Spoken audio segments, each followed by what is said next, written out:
Assalamualaikum warahmatullahi wabarakatuh. Selamat datang kembali di Si Nyoadi Channel, dan tentunya masih bersama saya, Bang Adi. Apa kabar kalian semua? Semoga baik-baik saja, disehatkan badannya, dilimpahkan rezekinya, dan dihindarkan dari segala mara bahaya. Amin ya robbal alamin.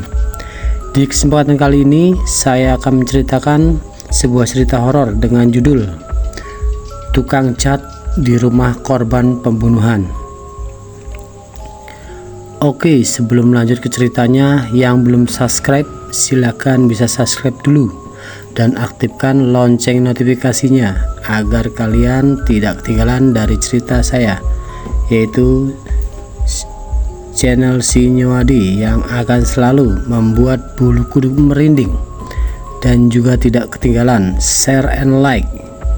Oke, terima kasih. Kita langsung ke ceritanya.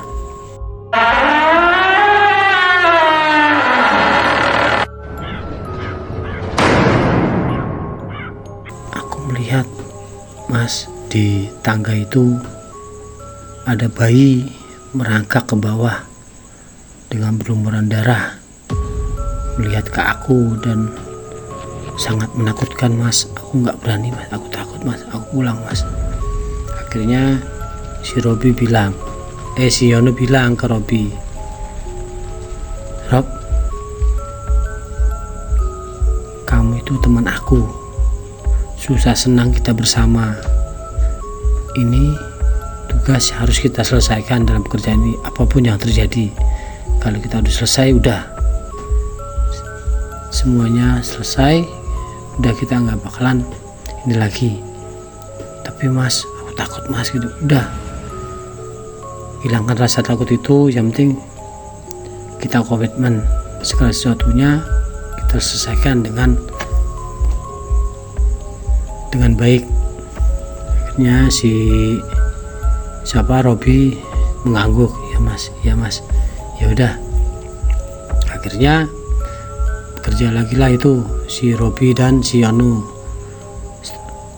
Setelah si Robi udah tenang, segala sesuatunya setelah dikasih minum dan rokok lah, udah tenang, kerja lagi. Pas habis zuhur jam 1:30 lah, si Robi dan si Yono mencari makan. Ternyata di ujung jalan itu ada warung makan, dan menghampirilah si Robi dan Yono kan pesan itu. Selagi mesan dan menunggu makanannya selesai di ini sama ibu warungnya, sebut saja ibu warungnya itu Bu Rini lah ya. Bu, pesan makan, Bu, makan ini itu apa, nasi sama ini sama itu. Akhirnya oh iya, nah terus Bu Rini bilang, loh Mas kerja di mana? Karena Bu Rini itu ngelihat kan pakaiannya, namanya pakaian tukang cat itu kok kotor dan penuh dengan warna-warna cat di pakaian lah ya. Akhirnya pakaiannya itu si Bu Rini bilang, kerja di mana Mas? Ini Bu, saya kerja di rumah Pak Yadi. Nah, si Robi bilang, kok Pak Yadi lagi? Di rumah Pak Supri. Pas dibilang Pak Supri, Bu Rini kaget, loh ke Pak Supri, Terus nengok ke suaminya si Bu ini bingung. Nah si Yono bilang, "Bu, kenapa Bu? Kok dari kemarin saya tanya tukang ketoprak itu setiap mendengar kata nama Pak Supri dia kaget dan gelagapan dan ketakutan. Dan sekarang ini teman saya menyebut Pak Supri, ibu kaget seperti itu. Kenapa ya Bu? Tolong jelasin Bu." Enggak apa-apa Mas, enggak apa-apa Bu, tolong Bu jelasin Bu, soalnya saya berdua kerja di situ, saya nggak tahu apa-apa. Emang saya dalam bekerja itu menemukan segala sesuatu yang aneh. Teman saya dilihatin sama anak kecil lah, bayi merangkak di tangga, terus segala macam lah. Akhirnya ibunya bercerita, "Gini loh Dek, gini loh Mas, Pak Supri itu sudah meninggal. Udah meninggal 10 tahun yang lalu. Dan rumah itu kosong udah lama. Setelah Pak Supri meninggal ditinggali sama anaknya." "Loh kok bisa Bu gini?" "Bener Mas." Akhirnya si Yono itu, "Ya udah Bu, terima kasih Bu infonya." Akhirnya si Yono itu tetap makanlah dengan pikiran yang kacau balau lah. Tapi Yono udahlah, yang penting aku selesaikan kerjaan ini dengan janjiku sama Pak Supri. Akhirnya makan selesai, balik lagi lah ke rumah itu untuk bekerja. Dan hari selesai itu, setelah maghrib dia sholat maghrib lah, mau pulang. Nah, keanehan itu muncul lagi setelah pas sholat itu, tahiyatul awal dan ayat akhir, "Assalamualaikum warahmatullahi wabarakatuh, Assalamualaikum warahmatullahi wabarakatuh." Nah si Yono itu melihat ke depan, dan pas melihat ke depan bingkai dinding yang jadul itu bergoyang-goyang kayak wah semeraut loh. Si Yono itu kaget bingung. Dia tetap berdoa lah, menurut ini si Yono doa. Akhirnya bingkai itu berhenti sendiri. Akhirnya Yono bergegas pulang. Biasanya si Yono dan si Robi itu sebelum pulang membereskan lah alat-alat pekerjaannya, dibereskan, setelah itu langsung pulang. Tapi waktu ini tidak, dia langsung pulang cabut. Akhirnya pulang cabut. Hari itu juga hari keempat,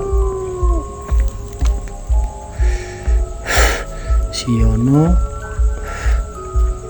hari keempat pagi-pagi si Yono berangkat sama si Robi, berangkat lagi bekerja di rumah Pak Supri. Ternyata Pak Supri nggak ada lah di rumah, dan diambillah kunci sama uangnya di bawah pot itu dan bekerja di dalam itu. Nah si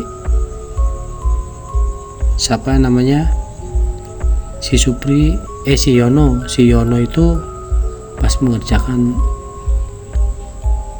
jendela depan melihat sosok wanita di depan pagar depan rumah halaman. Wanita itu dari sore lah, jam 3 jam 4 ya, tapi nggak tahu ya kok bisa menawalkan sosok yang seram seperti itu. Waktu masih terang. Sosok wanita dengan perut bolong lah, seram lah itu. Lihat si Yono kaget, astagfirullahaladzim, apa itu? Akhirnya Yono baca dengan bacaan ayat inilah ayat Al-Quran, makhluk itu hilang, makhluk itu hilang. Dan Yono bekerja lagi hari keempat, kerja, dan si Robi juga melihat di dalam rumah itu, di dalam tangga itu. Si Robi melihat ada di tangga itu, kalau si Robi kebanyakan lihatnya di tangga itu ada empat makhluk itu, yaitu ibu, seorang perempuan menggendong anak bayi, dan di sampingnya ada anak kecil 2, dan anak kecil 2 itu wajah dengan seram lah, pokoknya berdarah-darah bagaimana menunjuk ke si Robi, dan si Robi itu akhirnya Robi ketakutan dan bilang ke Yono kan ada di sampingnya, mas itu di depan. Pas dilihat, Yono melihat, oh iya udah. Akhirnya si Yono dan si Robi itu baca sebisanya lah, baca. Akhirnya hilang lah itu makhluk itu hilang. Akhirnya kerjaan diselesaikan, segala sesuatunya.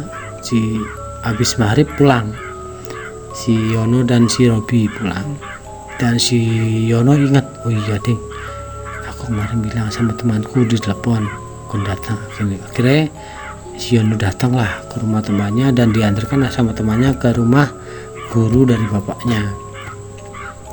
Ditanyain kiai lah ya, kiai apa ustadz lah ya. Akhirnya bertanya si Yono,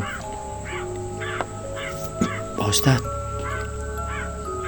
aku kerja di rumah ini, kejadiannya seperti ini, aku dilihat penampakan seperti ini. Akhirnya Pak Ustadz nggak berpikir lama, aku udah tahu, aku lihat dari wajah kamu, aku tahu kamu terjadi seperti ini, kata Pak Ustadznya. Gini aja, tolong ambilkan air putih segelas. Dia ambil air putih segelas, dibacain sama ustadznya, dibacain ayat-ayat Al-Quran. Terus tenernya itu yang botol yang buat pengering cat itu, yang botol kecil, dituangkan ke air itu, ke air yang bacaan Pak Ustadz itu. Terus ditaruh plastik, diikat, bila besok pas di sana kamu tuangkan air ini ke cat, tapi jangan dihabiskan, buat bertahap. Oh ya Pak Ustadz, insya Allah segala sesuatunya tidak jadi apa-apa. Itu udah biasa, manusia hidup pasti berdampingan dengan makhluk gaib, makhluk asal. Kita hidup berdampingan, tapi kamu harus ingat, kita manusia, derajat kita paling tinggi. Yang penting kita tidak takut dan kita tidak dicelakai. Kalau kita sopan, kita tidak akan dicelakai. Hanya cuma penampakan karena kita tidak biasa melihatnya, kita jadi kaget. Seperti itu. Jadi, oh iya Pak Ustadz, yang penting kamu gak usah khawatir, aku udah membekali kamu ini dan semoga tidak terjadi apa-apa. Oh iya Pak Ustadz, terima kasih Pak Ustadz. Akhirnya balik hari kelima si Yono dan Robi bekerja lagi. Di situ tetap nggak ada lah, Pak Supri nggak ada. Akhirnya dibuka rumahnya, assalamualaikum, bekerja, dan si Robi dan si Yono mengerjakanlah pengecat dinding itu, mengeringkan dinding itu dengan cat cleaner gitu. Ternyata benar, setelah dicampur sama air doa itu setengah jam langsung kering catnya. Kok aneh ya, kok langsung kering ya, kata si Yono itu ke Robi. Ayo mas, kamu kasih apa mas? Ini aku kemarin tadi malam minta Pak Ustadz gini. Oh ya udah mas, akhirnya kering itu. Nah selesai siang hari lah ya, siang hari jam istirahat, si Yono dan si Robi bikin kopi. Ternyata si Yono dan Robi itu bawa bekal lah dari rumah, akhirnya istirahatlah di depan. Ternyata kan itu di depan terasnya itu di samping kanan itu kayak model taman lah, ada taman tuh, ada bangku ayunan. Kaget lah si Robi itu melihat di ayunan itu ada anak kecil, kira-kira anak SD kelas 1 lah apa kelas 2, main ayunan di situ dengan wajah pucat, seram, berdarah-darah, kepalanya juga kayak wajah separuhnya itu sempal gitu loh, kayak hancur, berlumuran darah, main ayunan, dan tetap menunjuk ke si Robi, menunjuk sama kayak model sama adiknya lah itu kecil, menunjuk terus. Akhirnya Robi mencolek lah ke Yono, mas, dan berbisik, kamu lihat gak? Iya aku ngeliat, kata si Yono gitu. Iya aku ngeliat. Kamu diam aja udah, kita liatin aja. Akhirnya melihat dua-duanya dan berdoa lah, kayak baca ayat Al-Quran. Akhirnya hilang. Setelah zuhur selesai istirahat, bekerja lagi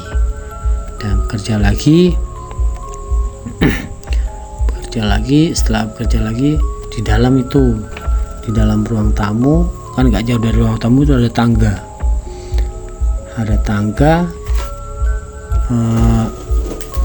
Di tangga itu muncullah sosok, ada 4 makhluk, perempuan dewasa menggendong anak dan 2 anak lelaki, 2 anak kecil di sampingnya, berdarah-darah, segala sesuatu berdarah, dan perempuan itu juga bolong perutnya dan berdarah, dan yang digendong juga seperti itu,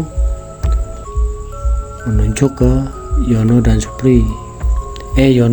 Robi, menunjuk keluar dengan berkata, kamu keluar, bilang seperti itu. Akhirnya Yono dan Robi ketakutan dan gak lama itu